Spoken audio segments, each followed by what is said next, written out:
Hey, this is Bob Janes, and in this video we'll be talking about Write to Learn, one of the Core 6 instructional strategies. But before we begin, a quick warm-up. Grab a scrap piece of paper and answer the following questions using 2 or 3 sentences or bullet points. It is important that you write these things down, so don't just think about them. Take out a piece of paper and a pencil and write them down. Number 1. Name one way that you have used writing in the classroom over the last week. If you haven't used writing in the last week, think back as far as you need to get an instance of when you've used writing in the classroom. If you don't use writing in the classroom, that's okay. Think of when you yourself were a student and maybe you did some sort of writing in the classroom and use that as an example. Number 2, how lengthy was that writing? Was it 3 sentences, a paragraph, a paper? How long was it? And number 3, did you grade the writing? If so, how did you grade the writing? Was it graded on effort alone? Was it graded on content? Or maybe it was graded on grammar, effort, and content altogether. This warm-up is going to be important later on in this video, so make sure you're writing these things down. You can pause the video here, take 2 or 3 minutes to make sure everyone's jotted something down. When you're all set, press play to continue. Now, we'll use these warm-ups in just a second, but before we do, let's answer a big question. Why do we bother to write in all the content areas? Well, first, the research is pretty unanimous. It allows students to think more clearly and to unravel the logic of what was previously murky or confusing. Oftentimes, a student thinks he knows something, but it isn't quite solidified until they write it down. Second, it's in the Common Core. Students need to write in different text types: arguments, analysis, informative, explanatory, and narrative. So that covers all the different content areas. In addition, students need to write to different audiences, including literary audiences, historical, scientific, and other audiences, again spanning all the different content areas. Now that we know why we should write, let's talk about the 3 types of writing in Write to Learn. The first is provisional writing. Provisional writing is brief daily writing that supports learning. Something pretty short could be a do now or warm-up, just jotting a few things down. The second is readable writing. Readable writing is where students clarify and organize their thinking to develop on-demand essays and responses.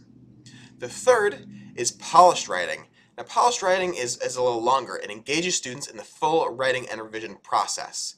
So this is something like a paper that might take multiple days, something you might grade on grammar and mechanics in addition to content. As we go throughout this presentation, we're going to be dealing with 2 major questions. First, what writing strategies do we already use in our classroom? And second, what writing strategies can we add to our classes? At this point, you can pause the video and have a quick discussion about which of these 3 categories your warm-up falls into. Was your warm-up provisional writing? Was it readable writing? Or was it polished writing? Take 2 or 3 minutes, try and figure that out for yourself, and then share it with your class to make sure that you've chosen the proper category. When you're done, go ahead and unpause the video, and we can keep going. Now that we've seen examples of provisional, readable, and polished writing, it's time to go a little more in depth. We'll start with provisional writing. Remember, provisional writing is brief daily writing that supports learning. It should be about 2 to 5 minutes long and graded solely on effort, not on content or grammar mechanics. Now, there's a bunch of reasons why you might use provisional writing, and here's just a few. You might use it to engage student interest in the learning to come. You might use it to activate students' prior knowledge. You could use it to check for understanding, or to spur creative thinking in your students. You could use it to foster analysis and critical thinking, asking those bigger picture or conceptual questions. You could encourage students to make personal connections to the content, or you could help students reflect on their learning with some provisional writing. Now, there are good examples of all those things in the book, so I'll share a couple that I use in my classroom. The first one up here is kind of a personal reflection. What did I not understand in math today? The second one is more of a summary or a check for understanding. Explain today's lesson to a student who is absent. And the third one is more of a conceptual question or a more analytical question. When you're finding the slope of a line, you can pick any 2 points on that line. But when you're finding the distance of a line, you must use the 2 endpoints. Explain why this difference occurs. Now, all 3 of these things I use in a learning log. There are 2 main kind of avenues that the book talks about to use provisional writing. Of course, you could do provisional writing in a do now, and a whole bunch of different formats, but the book talks about 2 specifically: learning logs and 421 free write. A learning log, or a journal, is something that's written in at least once per block period, so maybe every other day if you're on regular periods. Responses are shared in groups among students, and you can select responses as a teacher to use in some classroom discussion. You should write in these journals and respond to students at least once per week. On the other hand, 4-2-1 free write is a little more collaborative. Students start by generating the 4 most important ideas at the end of a lesson. Then, in pairs, students select the 2 most important ideas out of their 8 that they've come up with. And then in groups of 4 or so, they select the most important idea out of that selection they already had. Then, the entire class can have a discussion about what the most important idea of the class was, and then write about that big idea as if to explain it to an outsider. They should continue to write and not stop for 3 to 5 minutes. If they stop, just tell them to keep going, put more detail in, or try and explain a different idea that was also a main theme in the class.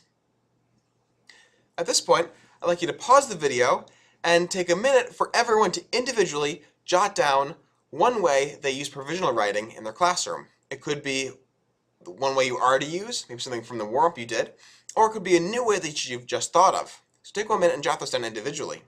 When you're done, take another minute or 2 to share out some answers that you've had, but make sure that everyone has at least one way they use provisional writing down on their papers before we move on. Once you're done, unpause the video and we can keep going. Next, let's talk about readable writing. Readable writing is clear and organized, on-demand essays and responses that are in-class assignments. They are graded not just on effort, but on content. However, you don't have to grade them on content every time. Some reasons for doing readable writing might be to create an argument, to inform or to explain, to write a narrative, maybe a comparison, a textual analysis, a mathematical analysis, or a description. Let me give you a couple examples here. For an argument, you could ask students, based on the article we just read on the dangers of mobile phones, do you think there should be a minimum age for children to carry mobile phones? Use specific information from the article to defend your position. You could ask students to write a narrative, something like, we have learned a lot about honeybees. Now it's your turn to imagine yourself as a honeybee. Give yourself a name, draw yourself, and describe 3 things you'll do during your day. You could have some sort of textual comparison. Select one of Edgar Allan Poe's stories that we read during this unit. Conduct a literary analysis of that story by explaining how Poe achieves the unity of effect he describes in his essay, The Philosophy of Composition. Or, here's a mathematical analysis from me. An engineer is building an office building. The blueprints are below. Find the slopes and distances of each side of the building. Then, write an argument explaining what shape the office building is and why you think it is that shape. So again, a whole bunch of different reasons why you can use readable writing. And there are more included in the Core 6 book. But now that we talked about why we should use it, here's a couple of vehicles to use it with. The first one is a 3x3 writing frame. You can have students create the beginning, middle, and end of the writing. The beginning, what are you trying to prove? The middle, what the evidence or the proof, the elaboration, the reasons, causes for that writing. And the end, kind of closing that writing. And they can do this before they write as kind of a graphic organizer. The second one is building writing, right? Where you assign points to each part of the writing process. They start by posing the question and brainstorm ideas with students, pairing up to revise and elaborate on ideas, sharing ideas with the class, creating that first topic sentence and outline, and then drafting a response. And points are allotted to each one of those different things. Again, this is all within the domain of readable writing, something that's graded on content, not really revised, nothing really with grammar mechanics. At this point, we're going to do the same thing as last time. Pause the video and take 1 minute to jot down one way that you currently use readable writing, or one way that you could use readable writing in the future. After everyone's jotted something down, have a 2 or 3 minute discussion and share out those different ways that you use readable writing so that everyone's got a good idea of what readable writing should look like. When you're done, unpause it and we'll talk about the last kind of writing. The last type of writing that Core 6 talks about is polished writing.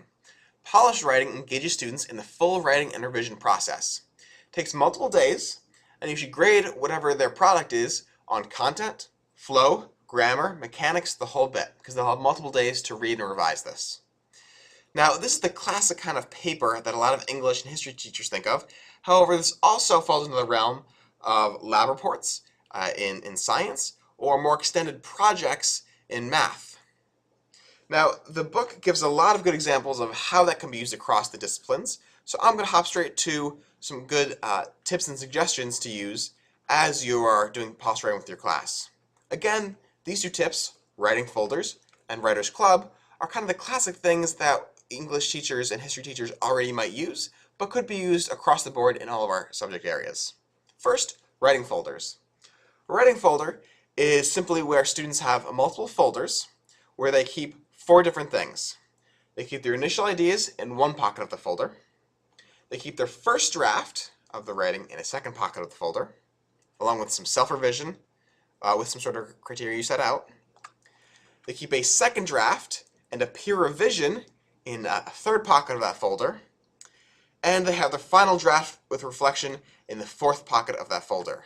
Now, the Core 6 book outlines a nice way to make those folders. However, you don't actually have to have physical folders. You could just think of this as a 4-step process for polished writing. Initial ideas, first draft with self-revision, second draft with peer revision, and a final draft with reflection. Now, during that peer revision, it might be useful to use a writer's club. A writer's club has 3 to 5 members that read their pieces out loud to each other and are given specific options for feedback and discussion that are set by the teacher or by the student. Don't just tell them to read their pieces and critique, but give them specific spots for feedback. What are you looking for students to comment on? It should be improvement oriented and about the work, not the student.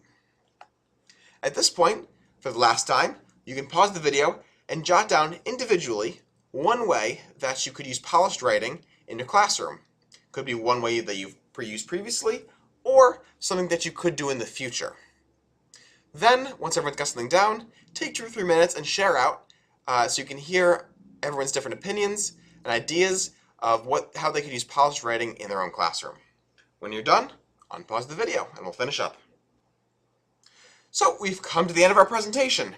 We've talked about provisional writing, readable writing, and polished writing. We've talked about what kinds of writing those entail, how you could do it, and some tips and suggestions for when you're using each kind of writing. Along the way, hopefully you've thought about what kinds of writing strategies you already use, and what kinds of strategies you can add to your classes now. One of the most important takeaways of this is that all 3 of these kinds of writing can be used across every single discipline. As a math teacher, I sometimes think, well, I use provisional writing sometimes, readable writing a little bit, but I don't really ever use polished writing. However, the more I think about this, the more I start to think of ways that I could use polished writing in my classroom.